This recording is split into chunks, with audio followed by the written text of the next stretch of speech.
have a fabulous show tonight with Sue Maxwell, Karen McTaggart. They're going to be talking about the paper mills, paper making, and life in the town of Woronoco.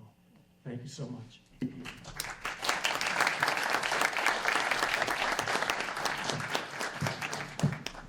All right, I'm getting out of your way. Can you get that?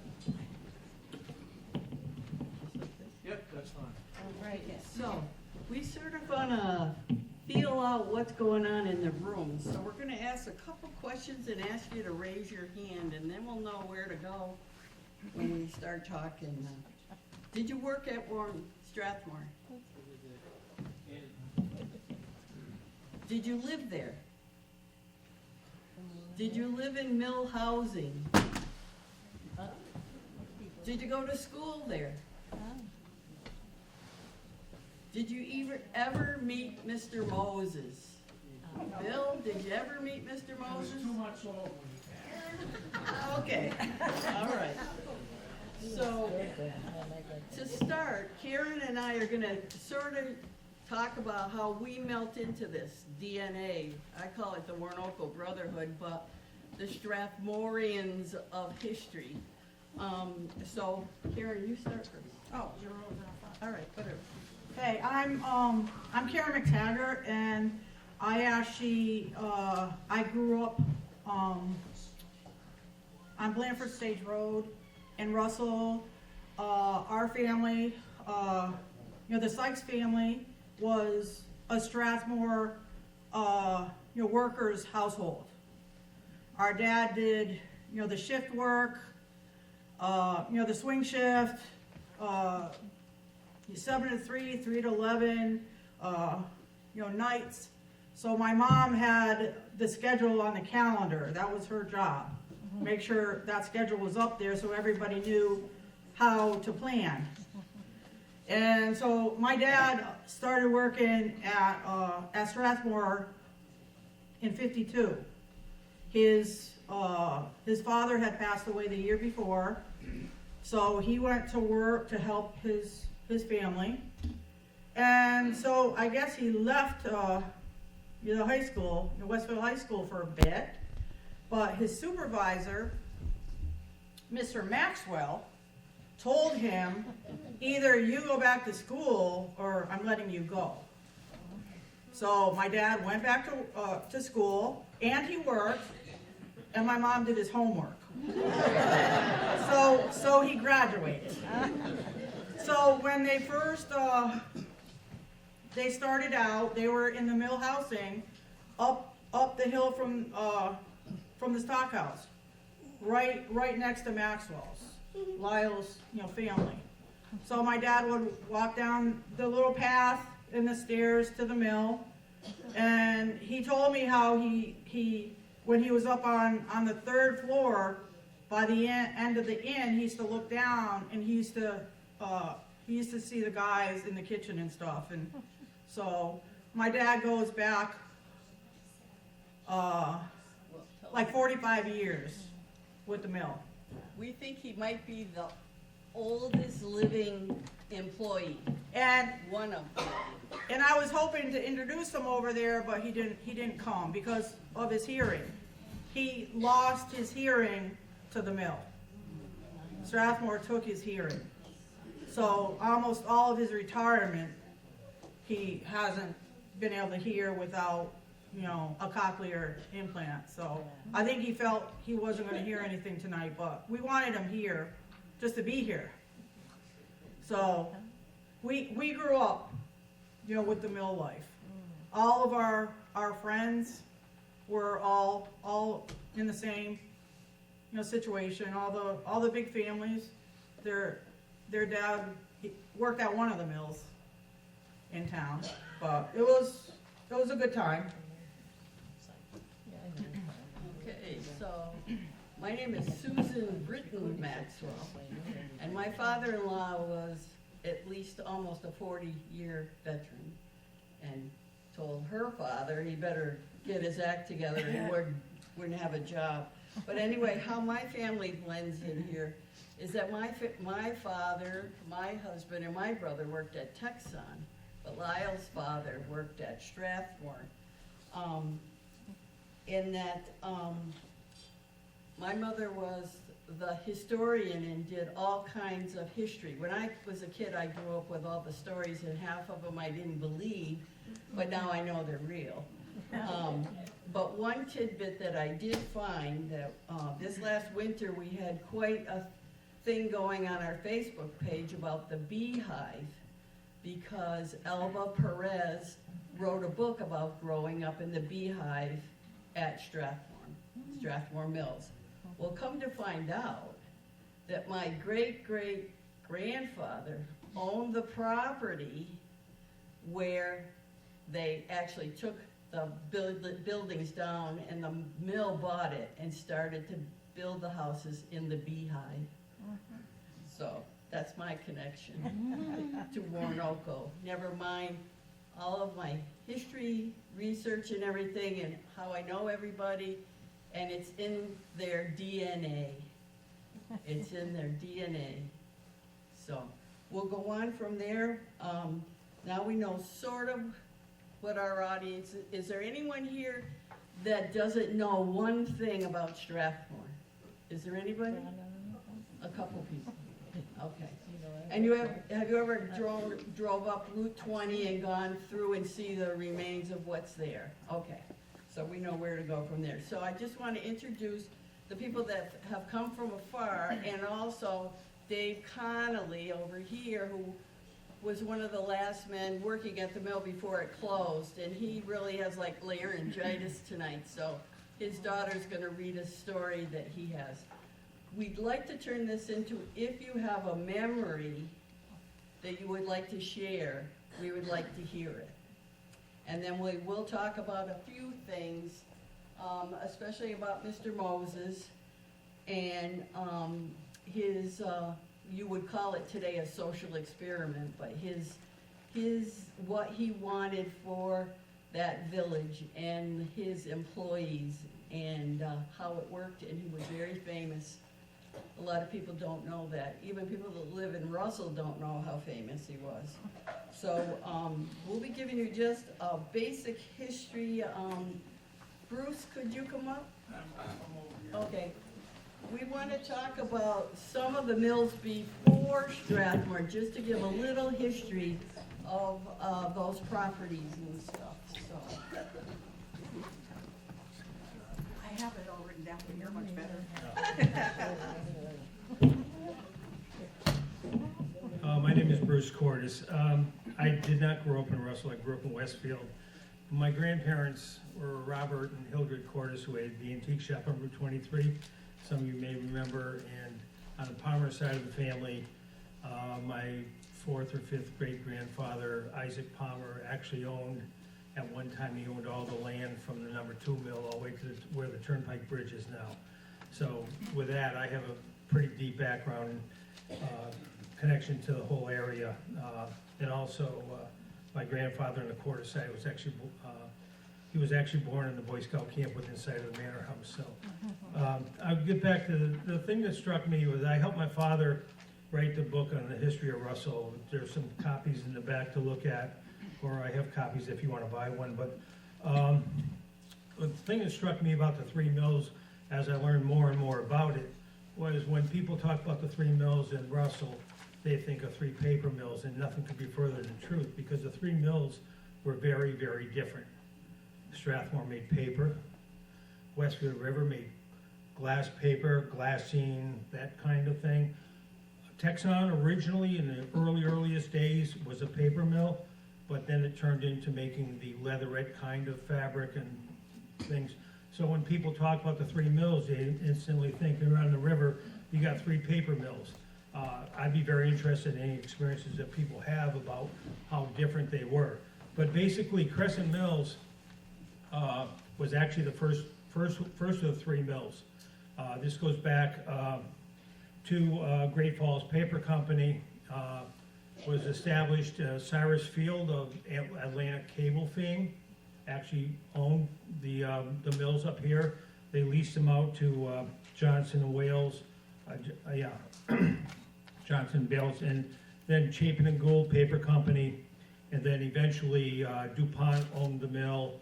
And when DuPont decided to get out of it, it was when there was a small group of people who took over the mill and they renamed it Texon, and it became the Texon as we know it. On the Westfield River side, Westfield River Paper Mill side, that building originally started as Blandford Brick and Tile, and then after Blandford Brick and Tile went out of business, Westfield River Paper Company was established and was right there on the river. Strathmore is the most varied historical changes that are going on. Moses was actually about the 5th different owner of those mills. It started, Jessup and Laughlin had a mill in the 1840s down in the Westfield, down in the Springdale area. They ran out of capacity and they knew they couldn't have a big enough mill, and Jessup and Laughlin came up here. And then after Jessup and Laughlin, the Vernon brothers purchased the mill. One interesting thing there is a little controversy that went on with Vernon brothers is their treasurer decided to take off one day and magically a bunch of money was lost. Never recovered. His body was never recovered. It's rumored that he committed suicide in Niagara Falls, but that's never been proven out. After Vernon brothers, Mr. Fairfield.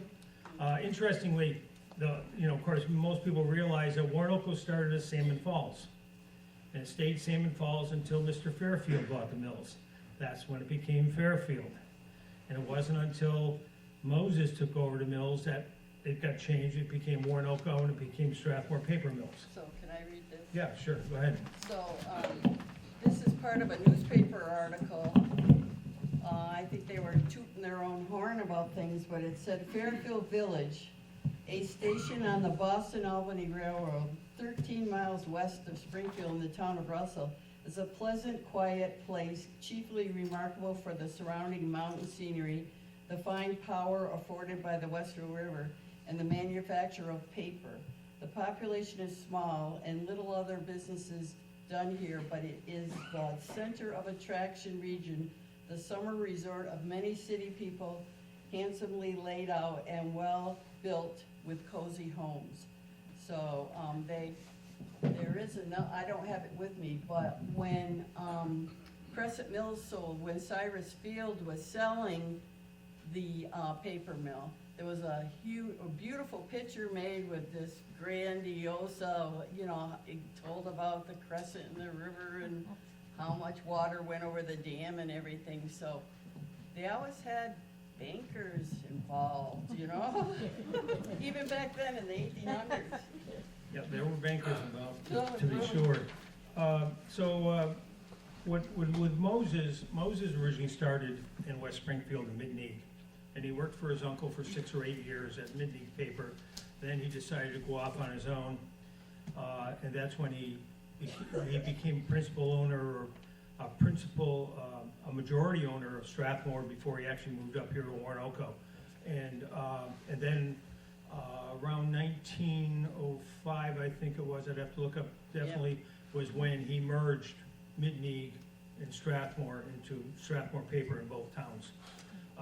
Sue just read something there, interesting article. One thing I want to stress is, in the book, we do a summary of the history of this.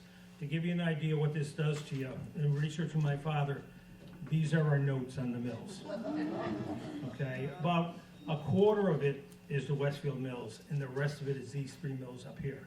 So as much as we've documented what in our book on the history of Russell, Sue has a tremendous amount of information that we've shared with each other. There's a tremendous amount of interesting little details, the newspaper articles, specifically around Strathmore and the Woronoco mills, documenting exactly how big they were, how many 100,000 bricks it took to build the mills. There's all kinds of information that can get dug out, much too much to talk about tonight, but that's very briefly kind of the history of the 3 sections. I would have been a little more disorganized if Sue hadn't popped this on me and put her walk in the door, but hopefully that helps. I would be very interested in the feedback from anybody who's worked in maybe one or both of the mills, because one thing that struck me is how different the three mills were. They were very different products, and that's something that has really never been talked about, you know, as much as I would like, but it's something that I learned in the course of doing all the research. Okay, so I'd just like to introduce the people that have come from afar, whose parents, their fathers, were very involved in the mills. And that's the Benoit family and the Bryant family. And could you stand up, please?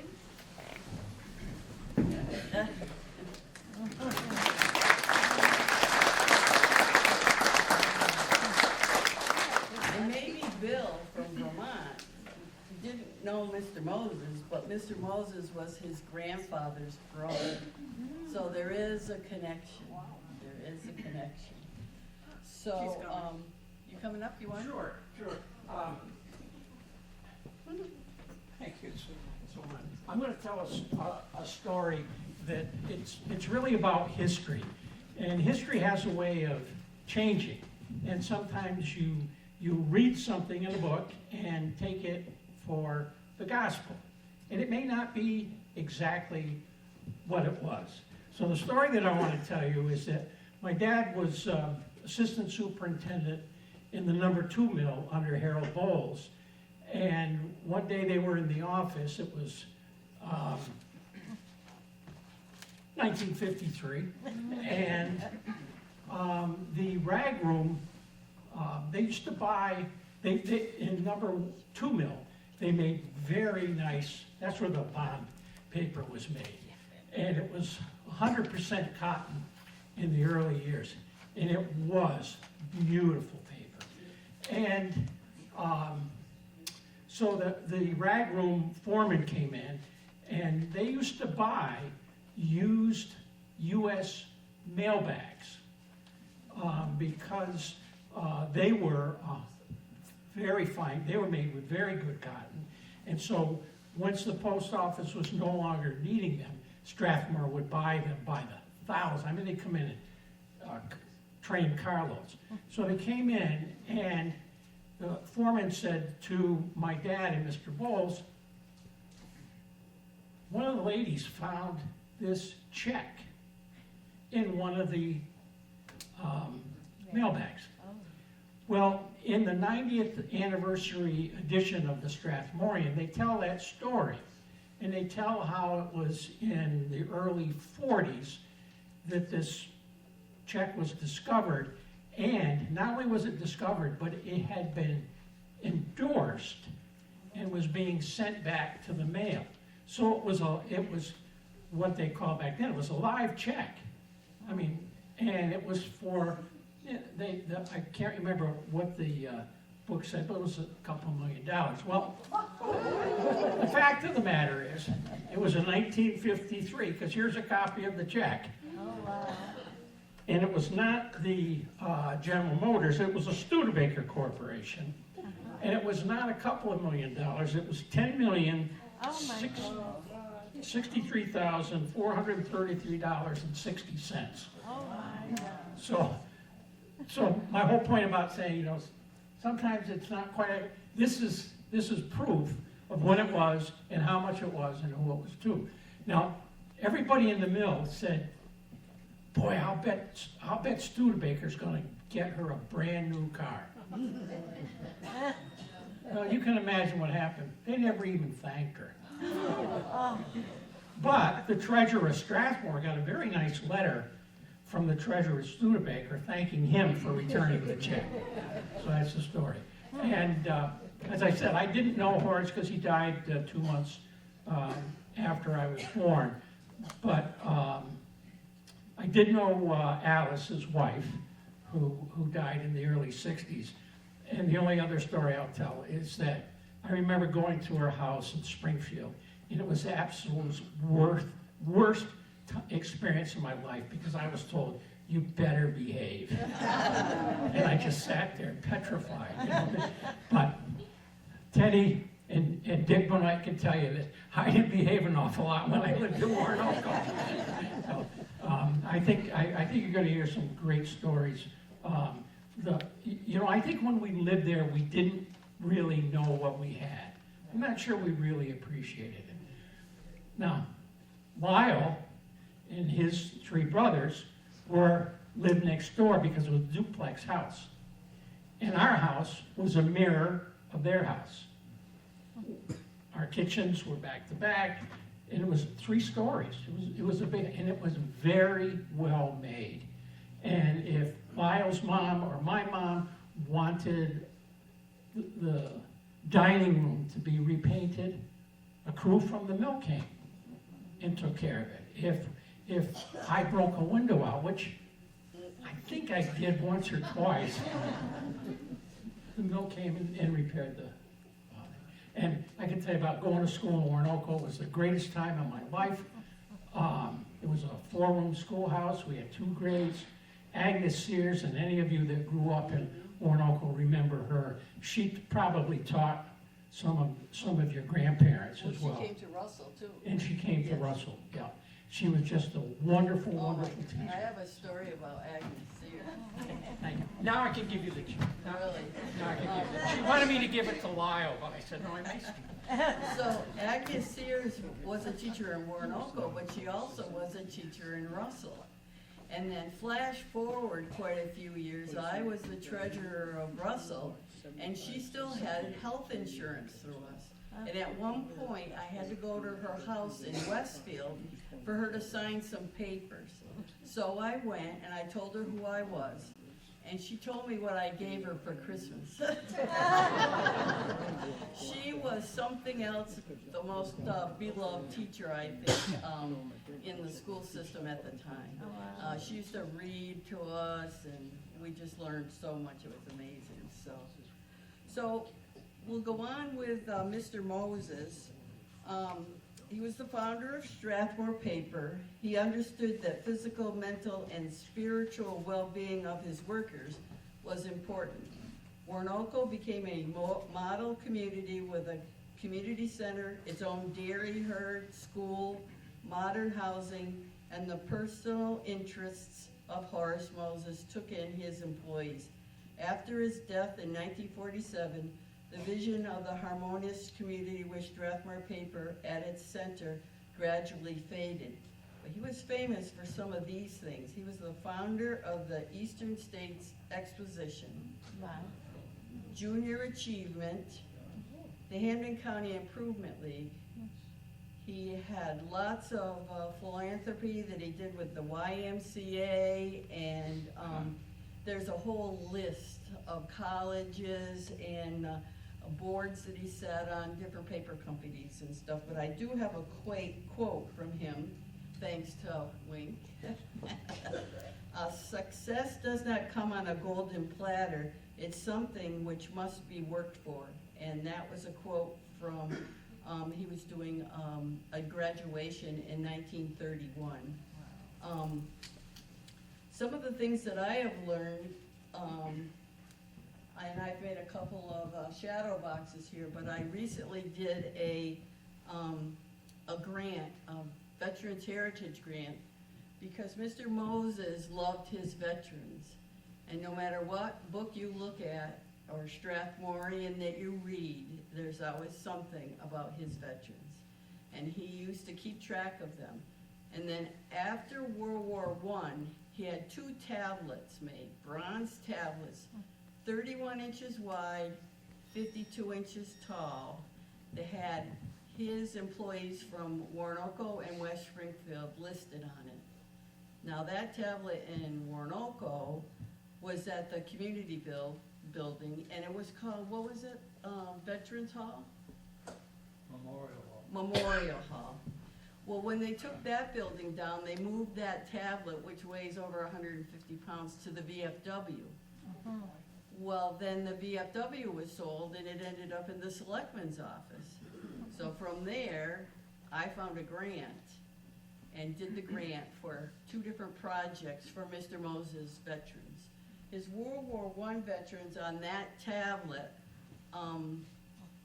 has just come, the tablet has been in Vermont being put on a granite stone, and it will be put at Strathmore Park, where Mr. Moses owned Strathmore Park.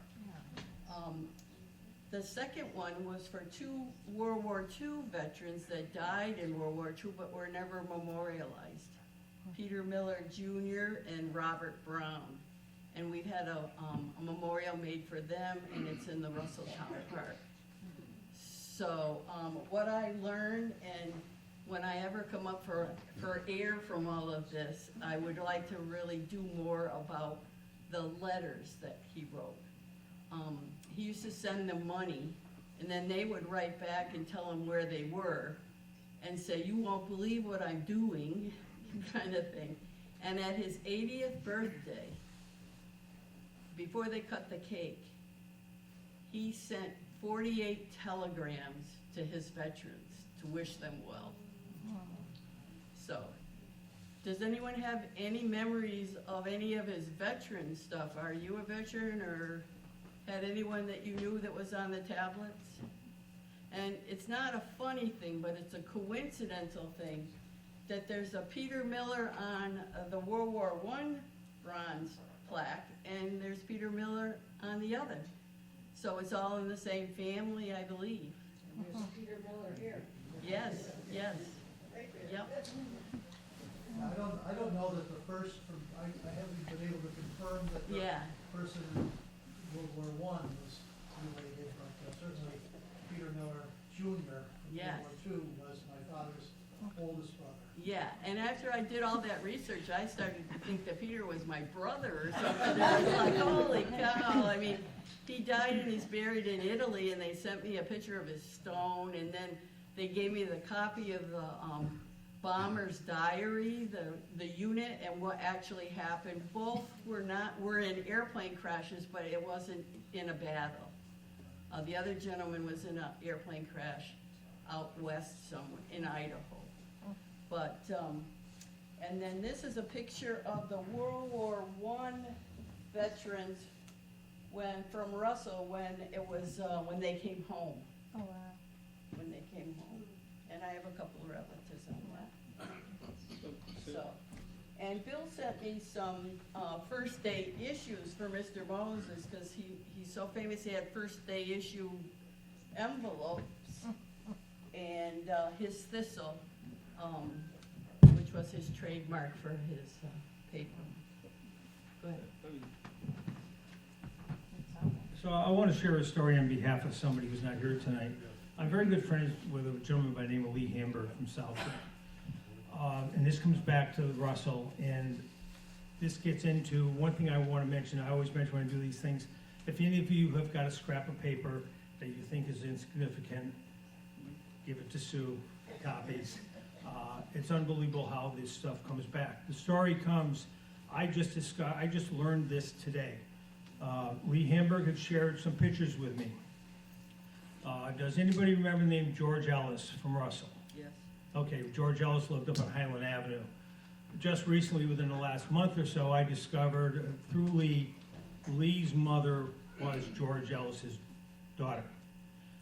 Marion and Gertrude Ellis, both from Russell, got no recognition. They were both WACs in World War II. Okay, and very few people know that. What's interesting about what I just discovered today in the Southwick Southwoods magazine, Lee submitted a little article called A Gift of Kindness. And this comes where Moses comes in. When Marion was a young girl, about 7 or 8 years old, she came down with a mystery illness and they didn't know what it was. And they had to get her to Boston. Moses paid for the transportation, the hospitalization, every bit of the medical records. George Ellis worked in Strathmore. Somehow Moses found out about it, totally unsolicited. Moses approached the family and he funded the entire medical cost. Had it not been for that, the young girl would have died. So that's just it links in both the veterans and also Moses, his generosity and how he took care of his employees, and especially how he took care of the kids. And again, this is something that I just recently, I'll give you a copy of the article later, Sue. I sent her it this this morning. Okay, and it's just a very interesting story of Lincoln and the whole veteran and Moses' whole generosity. Yeah, I mean, it's amazing, you don't think, but when you find an old postcard, like, Bonnie Cormier, she went to a thing at the Eastern States and there were postcards there, and she found a postcard of Mill 2.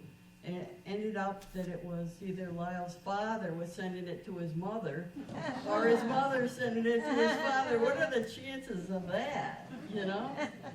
So, it's just amazing, for me, it's amazing how just these little tidbits fall out of, little things fall out of books, and it's like, oh my God, where did that come from? So, what we would like to do now is if there's someone that would really like to tell us your memory,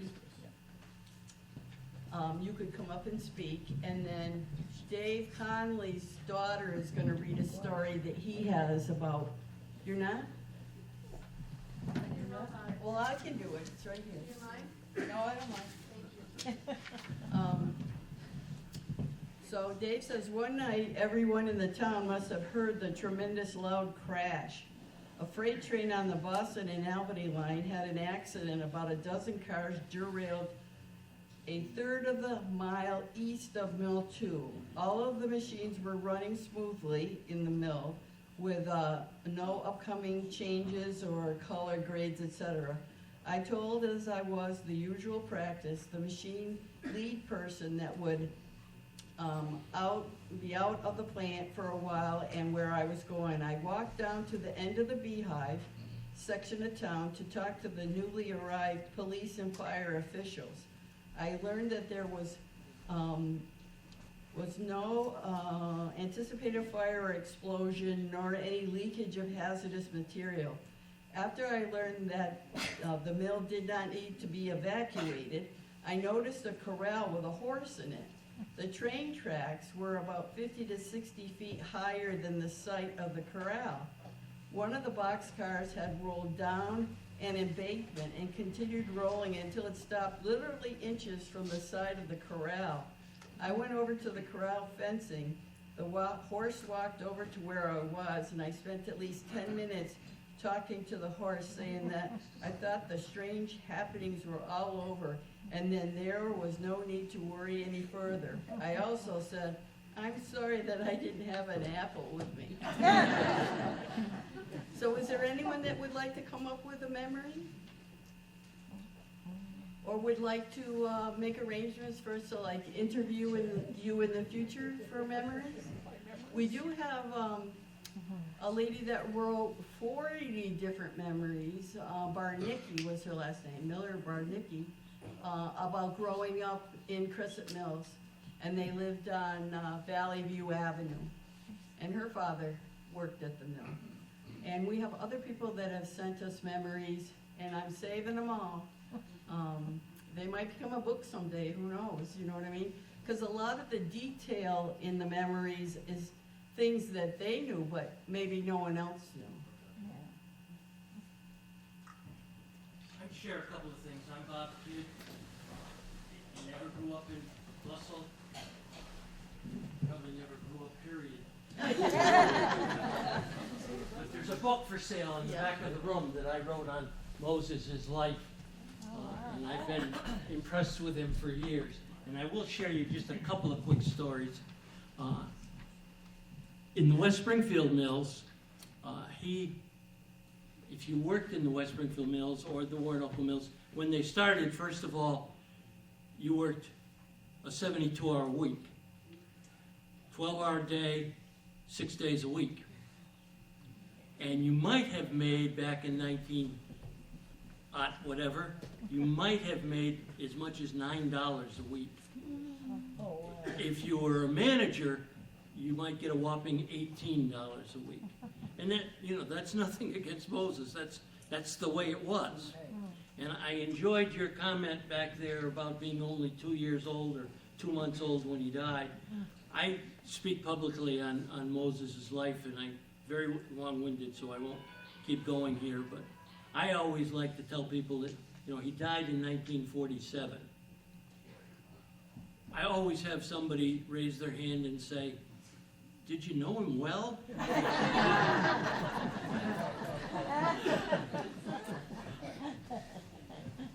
One of the quick stories I'd like to tell you, however, is that much of the early mill work in West Springfield and in Woronoco was during the time frame when you would see signs that would say, Irish need not apply. And the same was true for the Italian community that came in. Mr. Moses had a skilled worker who was probably making $12, $15 an hour, working to fix one of his cutting machines.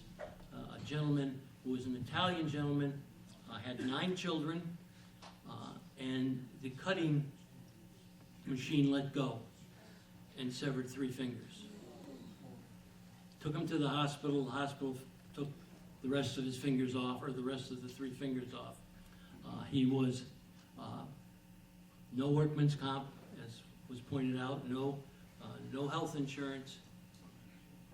Moses himself went to the man's house 2 days later, picked up all of the medical tab, and gave the man a job for life as the night watchman at the same rate of pay as a skilled worker would have, as he was getting as a skilled worker.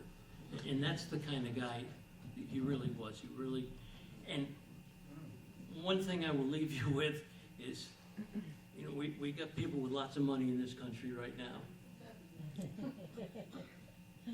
Anything that Mr. Moses did, he didn't put his name on. There are a few things that have his name on them, but they were done after he passed. There's a hospital up in Ticonderoga that is the Moses Ludington Hospital. It's named for his mother. It's not for him. So he was quite the guy, and in addition to the things that you've already mentioned, he's also the money behind he was a devoted Methodist all of his life, and he's the money behind the Trinity United Methodist Church in Springfield, that big Gothic church. When they built that, they built it in sections, 3 sections, and the middle section is a clarion bell tower. He had 48 bells cast in London and flown over, or brought over, not flown over then, but brought over to build that. That's a 4-octave bell tower.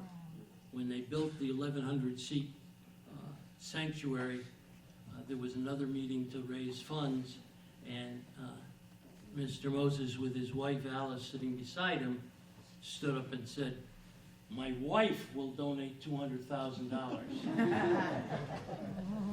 That was 1922. $200,000. The building was finished in May of 29. The stock market crashed in October. All the people, or not all of them, but many of the people who had made pledges to pay for the building no longer could. All during the Depression, once a year, Moses wrote a check for the deficit of the church. Where did this money come from? Came from Strathmore Paper, and one of the things that folks didn't mention, what's Strathmore named for? The thistle in Scotland. The Strathmore Valley in Scotland, where Moses thought was the most beautiful place on earth, and that's why the Scotch thistle was the symbol for Strathmore. Another story about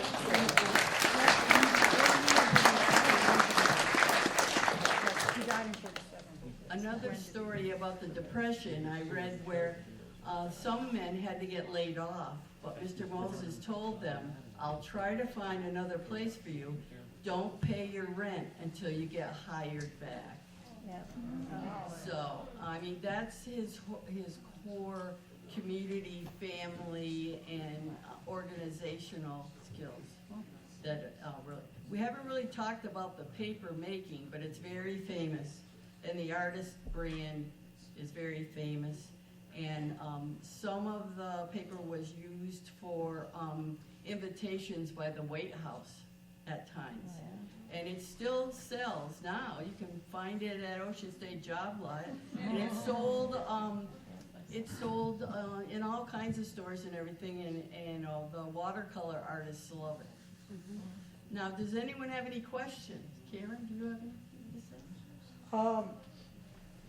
There was an artist up on the island we go to in Vinyl Haven, and my dad every year would bring her a big packet of paper, and she just absolutely loved it. She lived on the island on Vinyl Haven over the summer, but then they went back to I think New Jersey. They lived across the river from New York, so my dad would supply her with art paper for the year. So she absolutely loved the paper. Didn't your husband too do the backdrops? Yeah. Like soap operas? Yeah.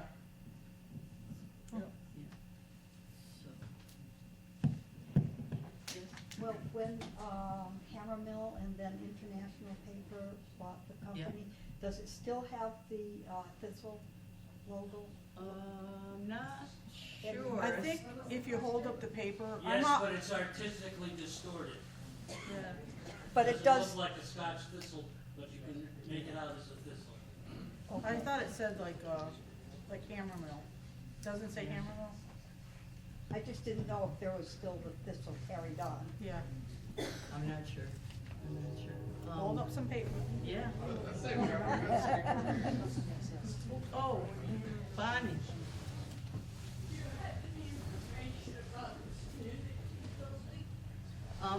I wasn't gonna talk about it, but in the books, the 50th year book and the 100th year book, there's all kinds of interesting stuff about the community building. There was a boarding house.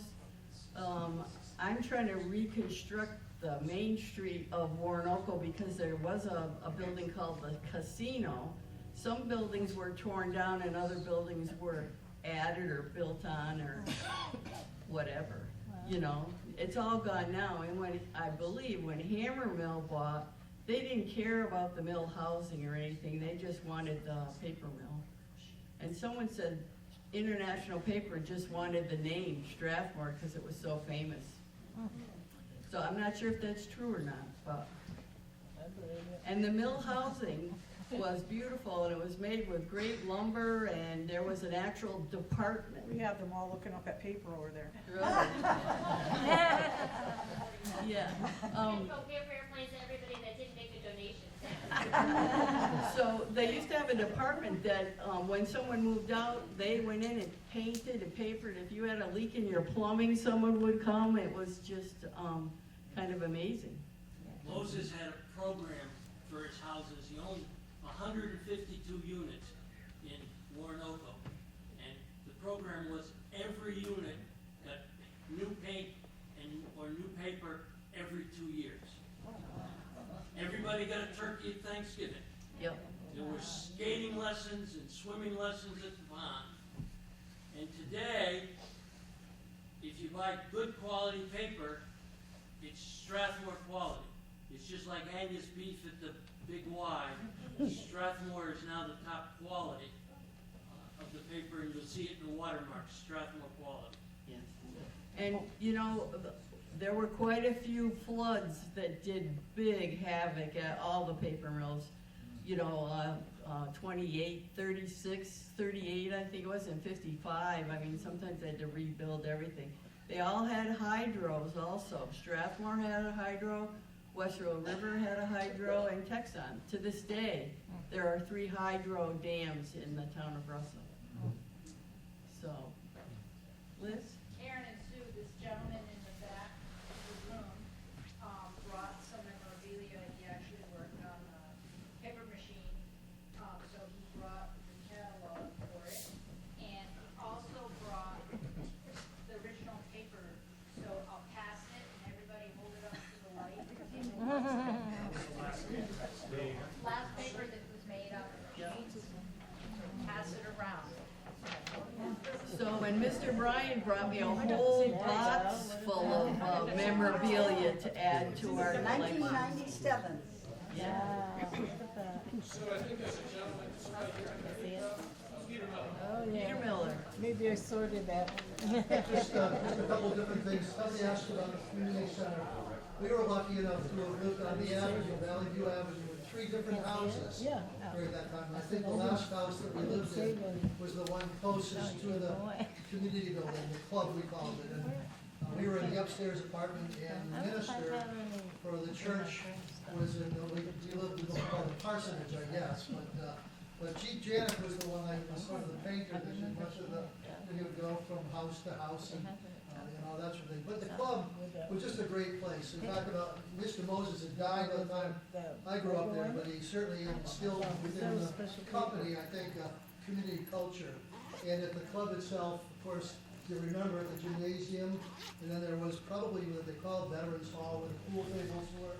And then at the far end, at the other end, was the theater, where the seating for a lot of different productions. And one of the things that my father did for some extra money, I guess, was that auditorium, besides being used for community theater and minstrel shows and all that sort of thing, was also used as sort of a church.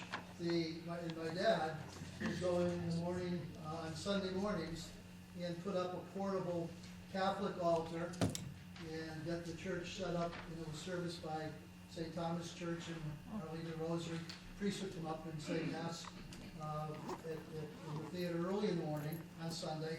Then we would disassemble the Catholic altar and put up the lectern for the Protestant services that would follow. So it was just a great. The other thing about the club was, and I know that Harry is associated with the Y.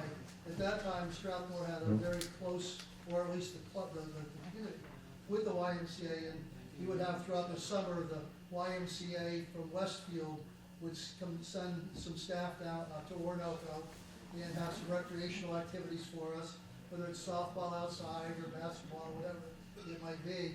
And that would end at about noontime, and then we'd assemble, go home, have lunch, assemble back at the club and take a bus ride either to Woronoco Russell Pond, I think we used to call it Woronoco Lake, or to Camp Shepherd in later years in the afternoon swim. So it was just a great place to grow up as a family, and so many great memories. Most definitely. So part of us trying to figure out if Karen's father might be the oldest, we have a listing that maybe I left it on the table back there.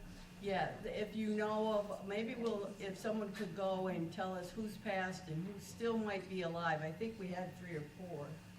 But on that in that same book, speaking of the Millers, I found this picture of the Miller family, and it says, a number of Strathmorian families have achieved the extraordinary total of 100 years or more of service. Most of their records today are unavailable, but at the company and within the families, the Miller family, however, with a combined record of more than 250 years, can serve as the most worthy representative of those very special Strathmorians. And gathered recently for a family photo was Frank Miller, Joe Miller, John Miller, Josephine Miller, Motion, Walter Miller, and Stanley Miller. So, and I did read, I don't have it with me, but they calculated how many years that people had accumulated because there was such family connections that it was like in the, like around 9,000 years combined or something, so. All are still, the only one that is still alive is John's wife, Dodie, Pauline Dodie. Dodie is in a nursing home in Westfield now. This year she'll be 101 years old. Wow. That was John's wife. Real quick, the community building that was in Russell had one of the first basketball courts ever. And that's because Horace Moses was president of the Springfield YMCA and worked for the YMCA International College, which is now Springfield College, putting together programs, and would have been a colleague, if you would, of a guy by the name of James Naismith. Yeah, They really. would have been there together. Yeah, amazing. Anybody else? Go ahead. I think your organization should publish a book. Oh, You've got the information, you've got stories, Well, you've got yes. tons of pictures, I think you should. well, Mr. Kidd has done a very good job doing that ahead of us. I would really like to memorialize his work with his veterans, because, in the Strathmorians, the letters that the veterans wrote back, thanking for the money or telling him where he was, and one said, "You won't even believe where I am or what I'm doing, but what I'm doing, I learned at the mill," you know? And it was, for him to send everyone a telegram at his birthday party, and just to make the tablets and everything, you can just see how much it meant to him. I think all these personal stories Yes. would make a great book. Yep, yep, We wanted this to be part of this yes, tonight. We want to make sure there was plenty of time for everybody for to everybody to share. talk. Go ahead. I just wanted to mention, we mentioned everything that he did for everybody, did great things. But you gotta remember, Horace A. Moses Scout Reservation, Oh, yes. that would put a lot of us young men through there. When I was going to camp up there, it was nothing like there was nothing like 1,000 people there for a week of summer camp. Yep, that was his summer home, and he Yes. gave it to the Boy Scouts. Yes, he did. Yeah. No, he didn't. He did?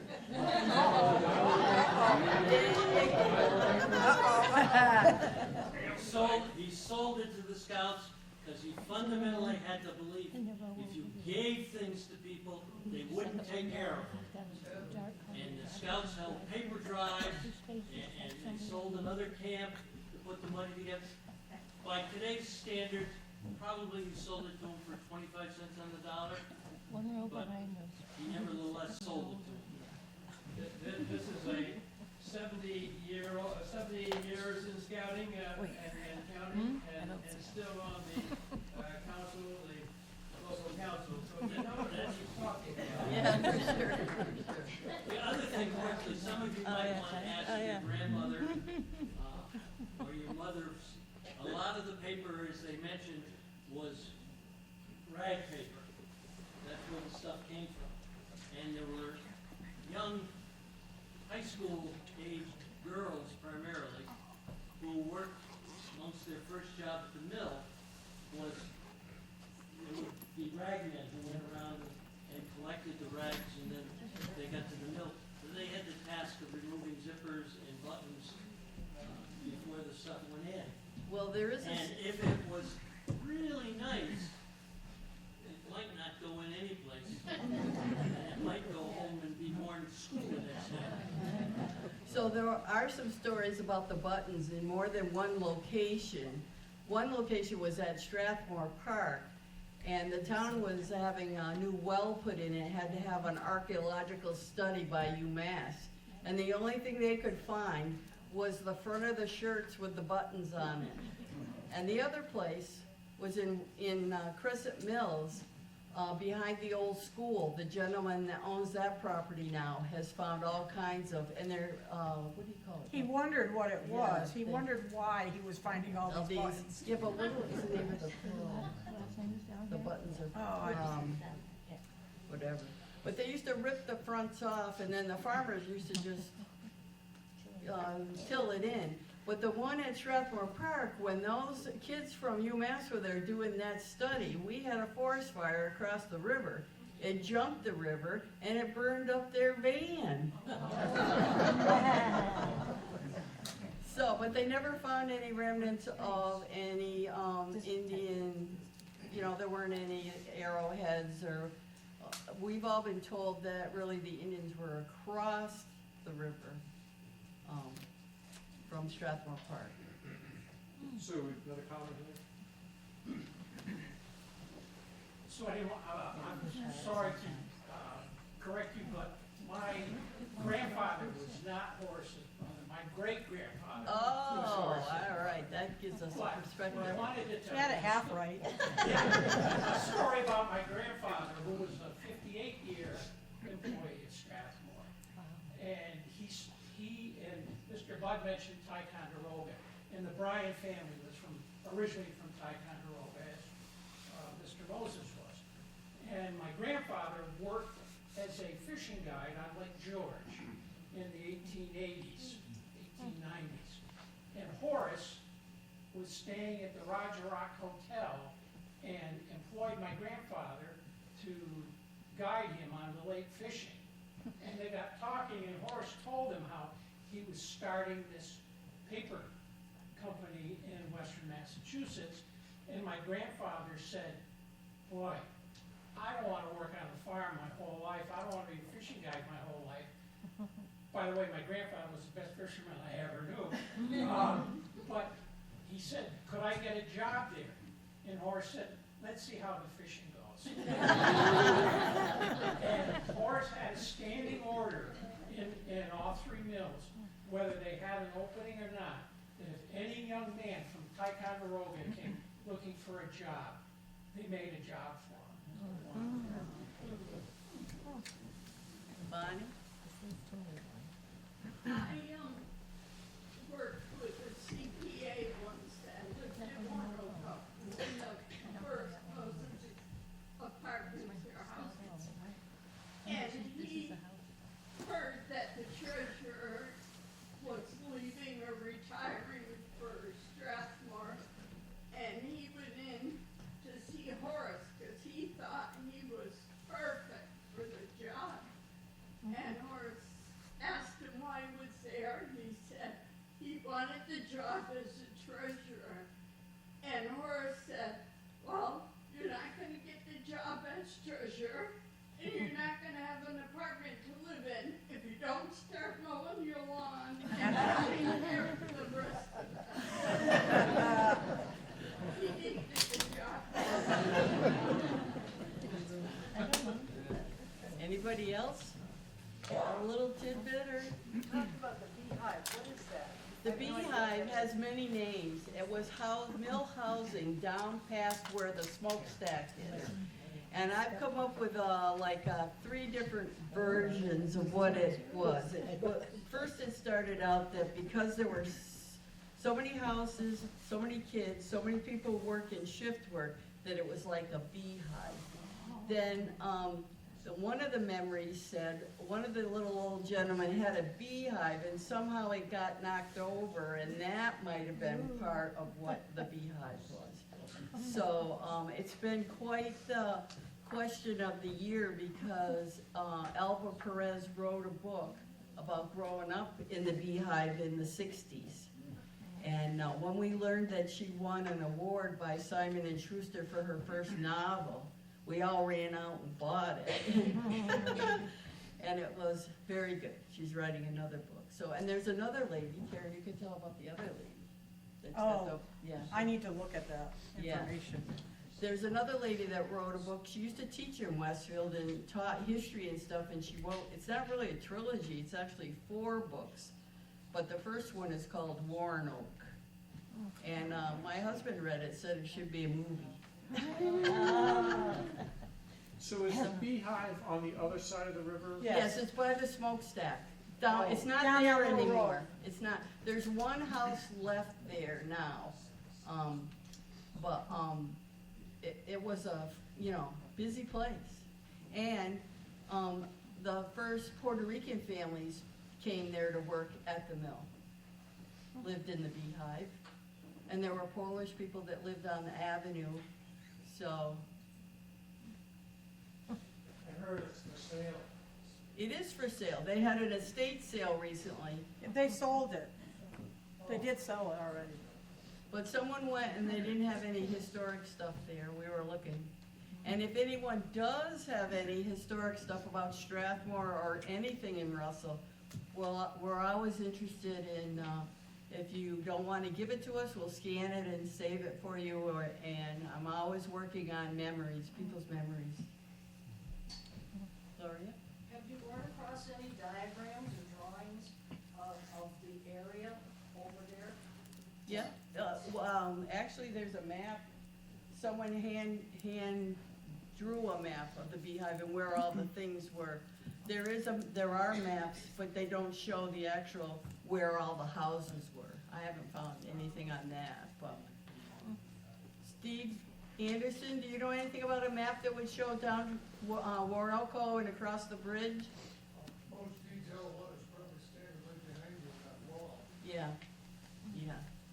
I actually have, a 1900 layer, historical layer on my GPS, my Gaia, and I've had it up when we've been over in that area, and it shows every single house that was there. There was like 16 houses, I think, and I counted. A couple of them fell into, during one of the floods, they actually fell into the river, so.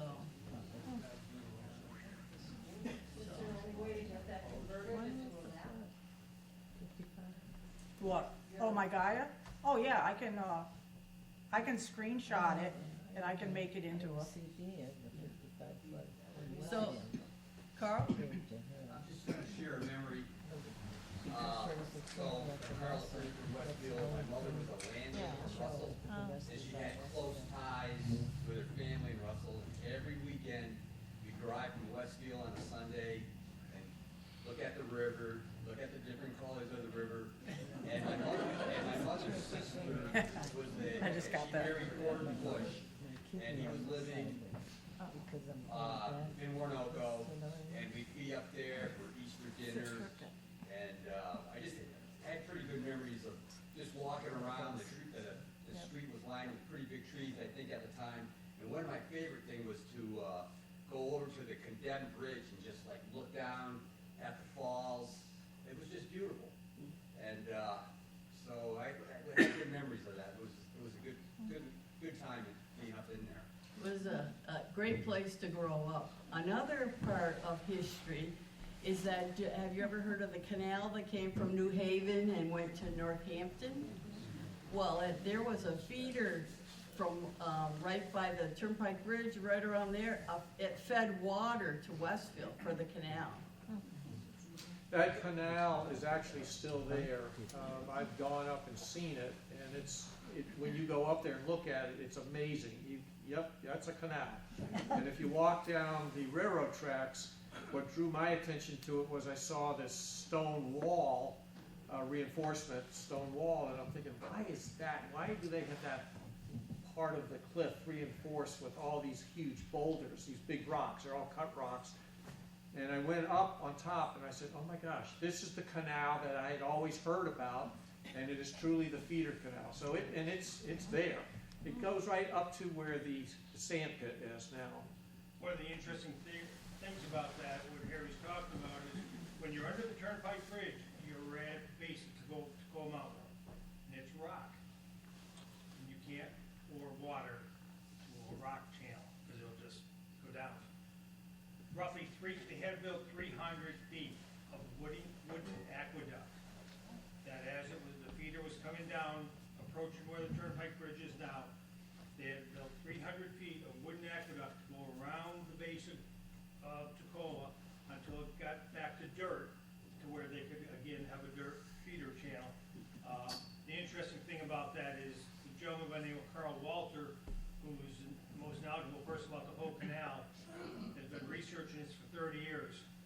Until 3 or 4 years ago, the only part of the entire canal system that he had never walked was the Woronoco to Westfield feeder canal.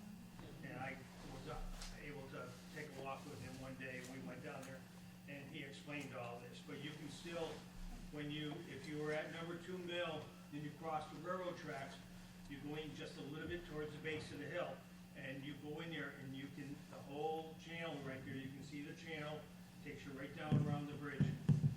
It's very interesting. The interesting thing about that also is my 4th great-grandfather owned the land that was on, and he negotiated with the canal system that they had to guarantee they would not disrupt the stream coming down the side hill to disrupt his grist mill. And they had to actually build a culvert or something under, so they had to feeder up here, and they had to build a culvert to enable the water to continue down the hill. That's just another one of those, and I think I've shared pictures with you. They're in that book. That I found pictures showing the railroad track, and you can clearly see the side bed of the feeder going all the way up towards number 2 Mill. Oh, good. So there's another factoid about the Turnpike Bridge. Did you realize it's the longest bridge span on the Mass Pike? Now, during 9/11, they had a cop, a statey on the top of the bridge and under the bridge. And I used to work in the assessor's office, and I'll tell you why. Because if someone were to blow that bridge up, that's east and west Pike, Route 20 east and west, the railroad east and west, and there is internet under the railroad also. So if they took that out, we would have been in, and Boston would be looking for their internet because it's underground and it's under all the bridges and stuff. So, it's an important piece of real estate for sure, and it's taken forever for them to fix it. But it's the same engineering of a bridge that actually collapsed in Minnesota. The same exact plan, so that's why it's all being totally redone and everything. So, any other questions? Dave? About a month ago, there was talk in the area about the possibility of Elba Perez visiting this area from her home in Texas. And haven't heard anything further, but I'm sure that if she comes here, it'll probably be a public event. Oh, there will be. Someone has already said that she can stay with them. She has said that she wanted to come and see her brother who's in a nursing home somewhere down east. But she's in Texas now, and I think she's writing another book. So I did hear from her and told her that we were gonna have this tonight and that we were gonna talk about her book, so. When she wrote the book about the beehive, there was so many books been sold, people in this area, they decided not to have a book signing. Yeah, the publisher must have thought we were a big metropolis and he could come and sell a lot of books here. He didn't realize he was in East Timbuktu. And everybody already bought it. There'll be some promotion to get her to sign the first book and the second book. Yep. Sue over here. Just a comment, this year we had great ice buildup on the ledges by the bottom of 23 and Route 20. And people tend to go and color the ice there. That goes back to the years that from the mills, the guys would take the dyes from the paper colors and go up and throw it up on the ice. And so people continue to do that today with whatever methods they use. I don't know if it's water balloons with color. I don't know, but that's where the tradition started. Yes, From the yes. mills and the dyes. I was thinking it could be water guns. I was thinking it could be water guns. Yeah, they might use big water guns. I'm not sure how it's done today. Just a guess. Yeah. Well, I hope you enjoyed it. I know that we, everyone's got some kind of story. Go ahead. Yeah, Sue, the bridge, the Woronoco Bridge, I think I read last week, they're gonna fix it. Yes, it's on a list. It's not a list. It's on a list.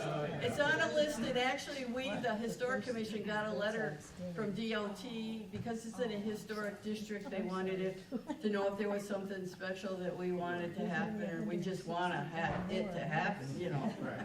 The original bridge, Yeah, the cement bridge. Yeah. It has, when I was in the assessor's office, we had a visit one day from the National Park Service. It was probably maybe early 90s, and he was doing a study on its engineering significance. So. Studies already. I don't know where you come. Bidding, yeah. Number 2 mill, of course, was sold privately, but I mean, is it gonna get cleaned up in the foreseeable future? It's private. And number 1 mill, it's private, they're both private both property. properties. Russell won't have to pay for any.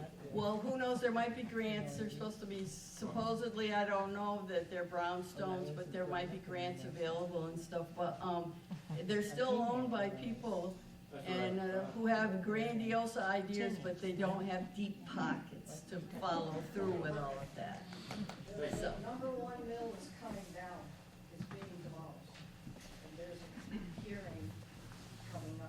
That's Gloria, she's a Russell Selectman. So, yes. So the last collapse was due to that they were harvesting all of the old timbers and the beams. And it was a firm from Ohio. They probably didn't have workman's comp, or, you know what I mean? They were taking support beams. Yes. It's really disheartening. And, cause everyone always has a great idea, but you know, you have to have your bullshit meter going to know, really, it's like, please, give me a break. What's that? Did IP just walk away, or? Well, IP sold some, but even like I left, there were still some lots hanging out that were owned by IP. So, you know, just where houses had been taken down on Mountain View Terrace, there was a couple of lots just hanging out. So, I really don't know. All those lots became Ocean State. They're still owned by Ocean State. Top management was promised by IP that IP would not change anything for X number of years. And so that happened, but after X number of years, they didn't really know much about small machines, so they said goodbye. Is it true that that they had a hard time in the beginning finding the right water quality in the water like we had in Woronoco to make the paper when they moved to Ohio or wherever they moved to? I'm not aware of that. So that's one thing that's been, a couple articles have been written recently about the mills. A lot of people don't realize Strathmore never made a piece of paper from water from the Westwood River. Came from The Pond. water all came out of Pond Brook down to a holding pond by what was Metcalf's along Route 23. So your pure water came out of Russell Pond. The water in the Westwood River was used to generate power. Texon also had a pipeline from a pond up on top of Holiday Hill. There was a little bit, I'm not sure where Westwood River got their water from, but those two mills specifically, I know, had holding ponds. That's where they got their clean water from. They did not get it out of the river. That river, in addition to the paper mills, was already polluted before it even got to Crescent Mills because of all the emery mines and everything in Chester. So Chester did their share of pollution down, and it just cascaded down the river until you got down to Westfield, and you had a combination of everything. But yeah, so there's a misconception. Your pure water did not come out of the Westwood River. So one more thing that I just remembered about the turnpike. During the 55 flood, downtown Russell flooded, and they were building the turnpike, and O'Connell and Sons, I think it was, brought their heavy equipment down and went down all the brooks and pushed everything back and helped clean up, and they did a lot of work in Woronoco for the mill and stuff, because they had that equipment there, because that's, you know, they had to blast a lot of rock to get up that hill. So in that flood, 55, there were two very, very large metal culverts up along Route 23 that got washed halfway down the hillside. Yeah. They got taken down, and when Route 20, of course, that's why Route 23 is now where it is, because it was on the other side of the brook to begin Yeah. with. Well, we thank you for coming, and I hope you enjoy